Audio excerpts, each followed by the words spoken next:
I've been a journalist for well over 25 years now, and during that time, of course, I've observed in a high-pressure, high-performance business, a competitive business, the lengths and the extremes that people have pushed themselves to in order to succeed, and that can really take its toll on people.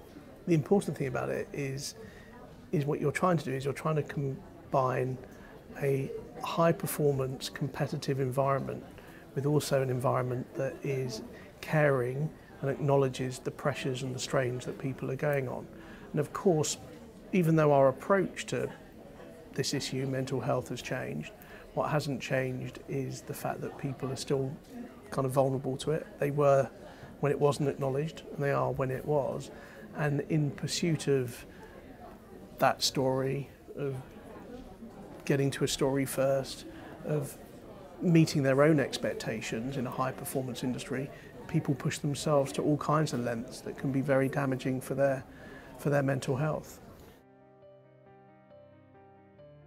My own experience of what we would now call mental health problems related to my work as a journalist was covering the Boxing Day tsunami in 2004, which I sometimes think that in some ways natural disasters are some of the most traumatic stories that people can cover. There's this incredible dissonance about them. You find yourself in a holiday resort, which is an environment that you can recognise that's completely wrecked by a tsunami. And certainly after that, I experienced for a long time the impact of covering a story like that, of not having processed it properly, the irritability, the kind of dullness that can come with that kind of trauma, I suppose. And as I say, back then there wasn't the same recognition or support available. And in time I recognised it was having an impact on me and worked through it and got beyond it. I think just long-running stories can have a very, very bad impact on people. And it's interesting, things like the kind of Brexit story that a few years ago when we were having those kind of repeated votes night after night after night. And I'd observe it in the political team, just the endlessness of it, the fact that it didn't feel like it was ever going to end, the fact that they had to do the same thing and cover the same thing day after day after day. There was no kind of physical threat, there was no kind of physical jeopardy, but those kind of stories, that kind of attritional story, can be terribly, terribly wearing. I think one of the things that impacts journalists, and especially in a 24-hour news environment, and definitely has an impact on their mental health, is not knowing when their phone is going to go, and the fact that everything is contingent on the news. That has quite a negative impact on people's mental well-being, and that's where a greater sensitivity and sensibility is required of leaders, to be honest with you, and to understand that in a more diverse and inclusive newsroom, you're going to have people who are impacted by things that don't impact you. When the Black Lives Matter story broke, the initial reaction of my generation of journalism, well, that's an American thing. That's not really something that would impact people here. But actually, younger journalists from different backgrounds felt very, very impacted by it, very impacted by the video, and felt that it spoke to them in a very profound way.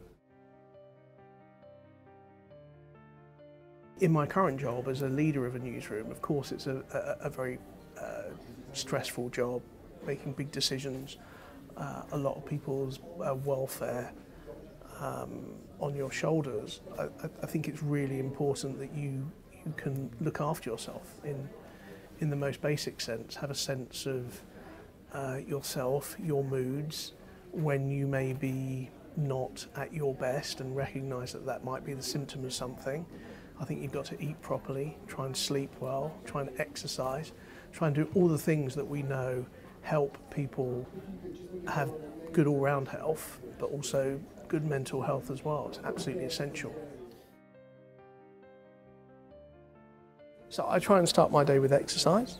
I think it's good to look after yourself physically, that helps mentally. Also, if you're doing exercise, it tends to be a time when you're not looking at a screen or reading an email or doing all that kind of thing. So I think that's really good. And then I'd say almost my favourite time of the day is my tube journey home.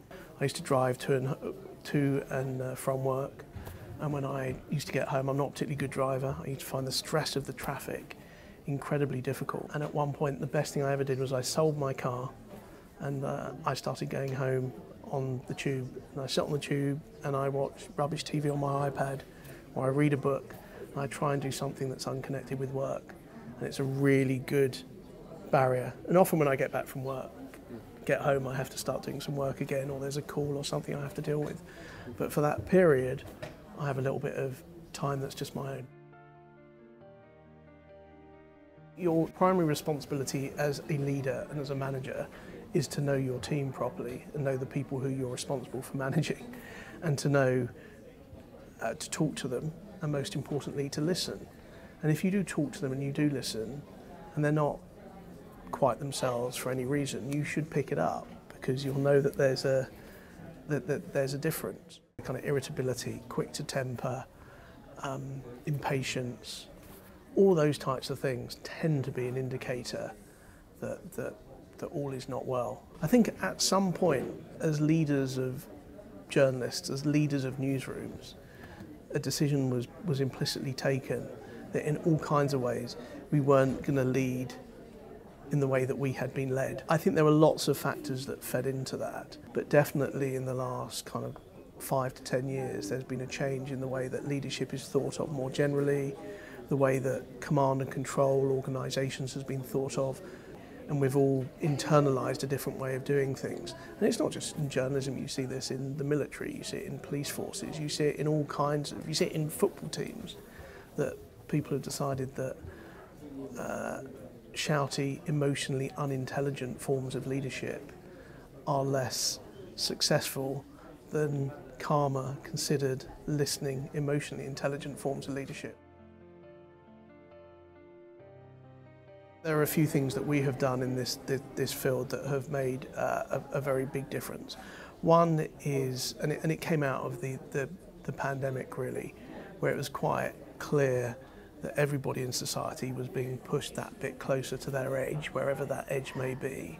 So we were very active in setting up a specific system for Sky News staff, where they could phone up and that they could access mental health support quickly. That was, I'm really proud of what we did there.